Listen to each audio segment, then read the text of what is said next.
Welcome back to Crit and Crit. I am Axion, And I'm Scint.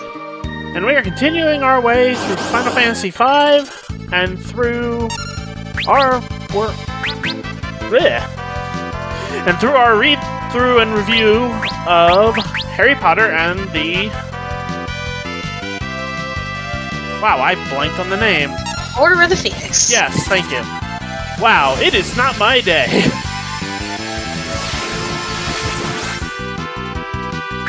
So, today we are finally going to discuss everybody's favorite character. But more than just that. We are going to talk about Umbridge, but we're kind of going to be looking at degrees of evil. And, well, basically, what is the difference between a big bad supervillain and just your average everyday evil? You can probably guess where Umbridge falls. Well, we all know the difference between a villain and a supervillain is presentation. Megamind. It's also knowing what's good for bad. You don't know what's good for bad. Part of me wants to quote the entire microwave of evil thing. We really don't have time for that. I know. I love Megamind. Let's just go to the top of the pyramid. Absolutely nothing bad will happen here. Alright, so it's pretty obvious from like the first chapter of the first book that the big bad supervillain of the Harry Potter franchise is Lord Voldemort. He is the biggest threat, he poses the most harm to the most people, and he has a very, very distinctive way in which he operates. We know he's got the dark mark, so it's very, very overt, and basically he had Wizarding Britain under just like an iron-gripped cloud of terror. So, we know that he is our supervillain. There is no question about that. However, most of the time, if you talk to fans of the series, the character that people hate the most is not Voldemort. It is Dolores Umbridge.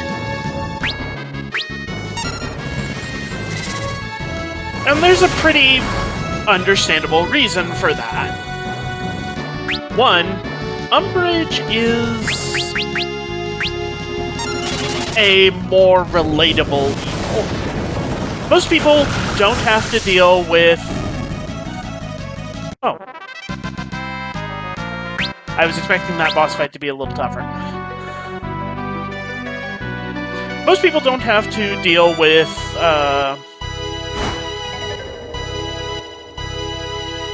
vicious, tyrannical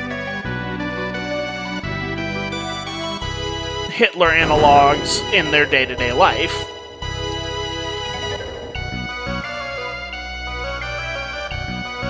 But dealing with a power-hungry, meddlesome bureaucrat or a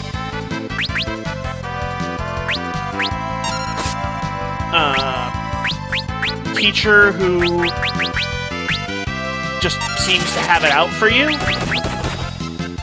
that's something someone can relate to on a personal level.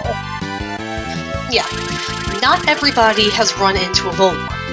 It's excessively rare that somebody has actually run into someone as overt as Voldemort. He is, for all intents and purposes, a Care Bears villain, your Saturday morning cartoon bad guy who is too over the top to be actually taken seriously outside of the context of the medium in which you counter it. Everybody has met an Umbridge. Everybody has had that run-in with that one bureaucrat who takes great pleasure in being able to use their position for personal gain or to inconvenience those they don't like. Everybody knows someone like this. So, yes, Umbridge is very relatable, and it makes it all the more satisfying to see everybody act in unison against her. I think more to the point, though, it's not just that she's your obstructive bureaucrat, because we've all run into stuff like that where, well, regulations say we have to do it this way, and this way, so we can't help you right now. It's the level of joy she takes in it, and how petty she is in finding ways to go after people who anger her. Oh, that poisoned me. Oh, that's wonderful. Ouch. But I think the best example of this, well, would be in her punishments of the students. So, for example, Harry essentially has a permanent scar from her detention with him, where he wrote lines in his own blood that appeared on the back of his hand because he called her a liar in class. And then we have the Weasley twins. After a fight on the Quidditch match that the Gryffindors didn't start, Harry and I don't remember which of the twins got into a fist fight with one of the Slytherins. The Slytherins think it was Fred.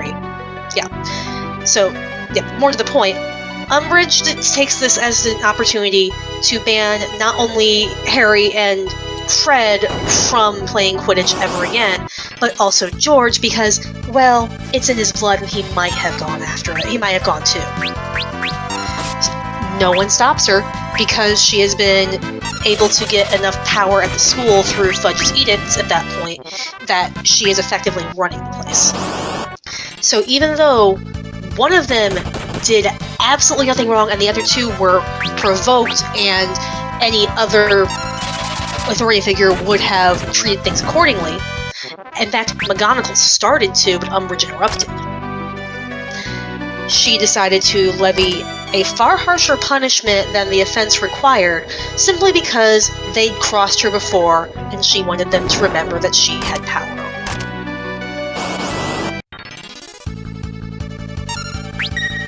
Oh, well, that's plenty ominous there. It's fine.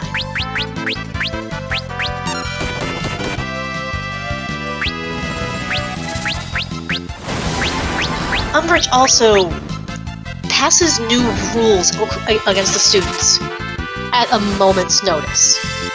Yep. Somebody does something that's not against the rules, it's now against the rules because it's irritating her. Somebody goes around the Daily Prophet's censorship and gets published in a fringe magazine, she immediately bans the magazine so people won't be able to read it, which, as Hermione points out, instantly tells people they have to get their hands on that issue of that magazine.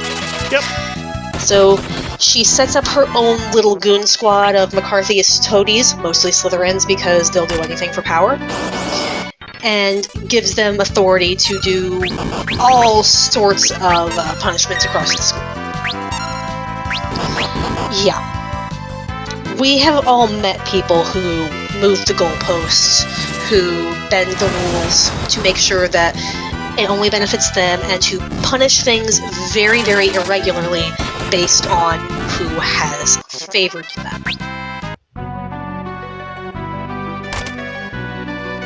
So, petty evil in concept sounds less, apocalyptic than supervillain evil, but it can have incredibly lasting repercussions and ripple effects that go far beyond what is expected, and in general, realistically affect more people because they're usually subtle and insidious enough that a few pretty dangerous ones can slip under the radar before the full scope of what is planned actually happens. There's nothing wrong with, here's a rule saying no fighting in the halls or you will be expelled, or we're enforcing a curfew, until you take it into context of everything else Umbridge has done and realize that she is trying to effectively turn the school into a prison. There will be no deviation in thought, there will be no deviation in action, and anything that looks remotely like something that Umbridge does not like is to be banned. And that's not usually a good situation to be in like 90% of situations, because I'm sure there's going to be an exception that someone will bring up, but I can't think of one right now.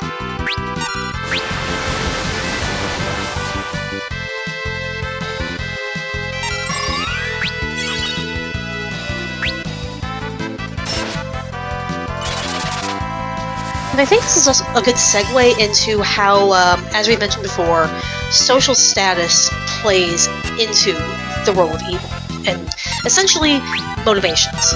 Because we can also look at the Malfoys here, particularly Lucius and Draco, because we don't really see much of Mrs. Malfoy in this book. She exists, but, you know.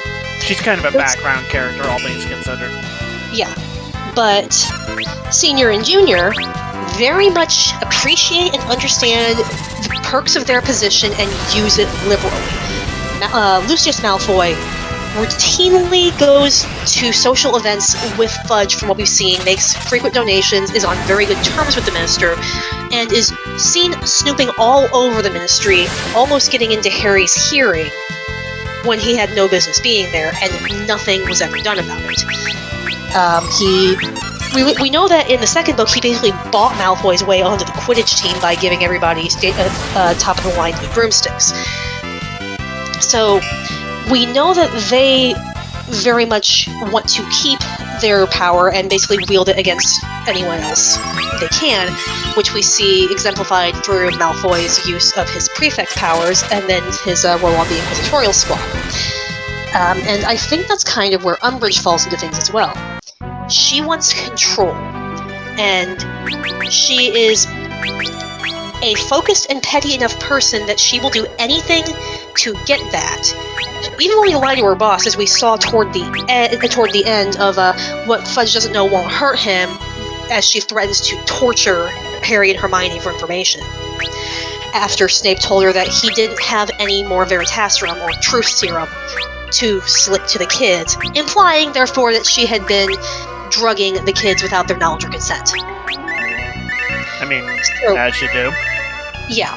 So, if you have somebody to whom power and influence is the end goal, anything becomes acceptable to them in the pursuit of that goal, or the maintenance of that already achieved end, that's really where the pettiness starts to become dangerous, because when you are in a position to wield considerable influence, it's not just funsies anymore.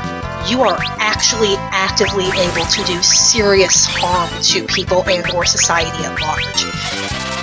Umbridge basically destroyed, for like a year, the operations of the only one we actually know of, wizarding school in England. And this is going to draw a little bit on real life. COVID did similar to education here, and I think most places, but I'm from personal experience. We're still seeing kind of ripple effects from gaps in education because of just how disruptive things had been. So, a few years down the line, when people graduate Hogwarts having not had a full year of what they were expected to, that has lasting catch-up needing to be done.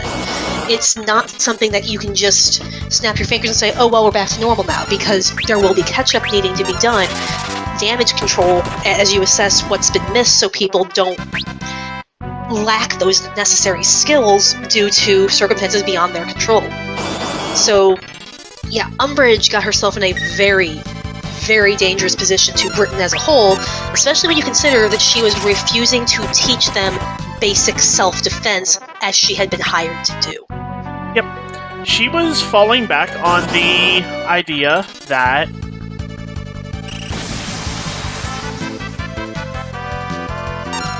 this is a problem that a lot of groups have had over the years, where there is no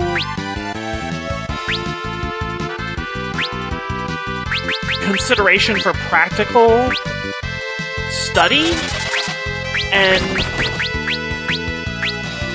it's just written off as, if you just read the text, if you just read the paperwork, everything will be fine.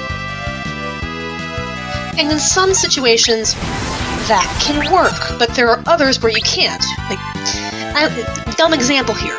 I have tried it on a few occasions to do yoga. I can read the descriptions of the poses, I can look at pictures, I will still screw up those poses every single time if somebody isn't there with me to help me get into the right position. Not everything can be done through theory alone. And in Umbridge's case, this is at least somewhat deliberate because she sees the entirety of Hogwarts as a threat, because she has this idea in her head that all the students of Hogwarts are just little rebellions waiting to happen, and that all of these students are brainwashed by Dumbledore to be his minions.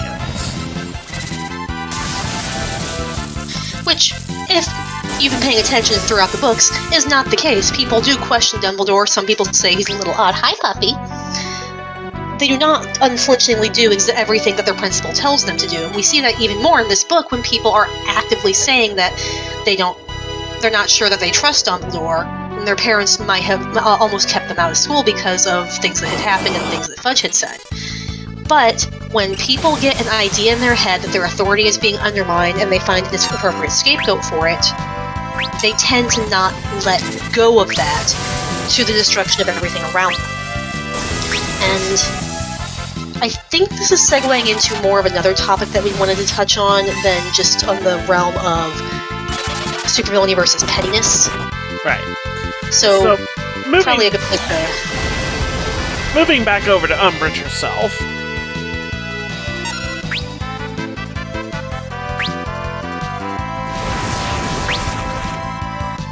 And unless we wanted to do a full episode on Umbridge, that's probably where we could leave it for this one.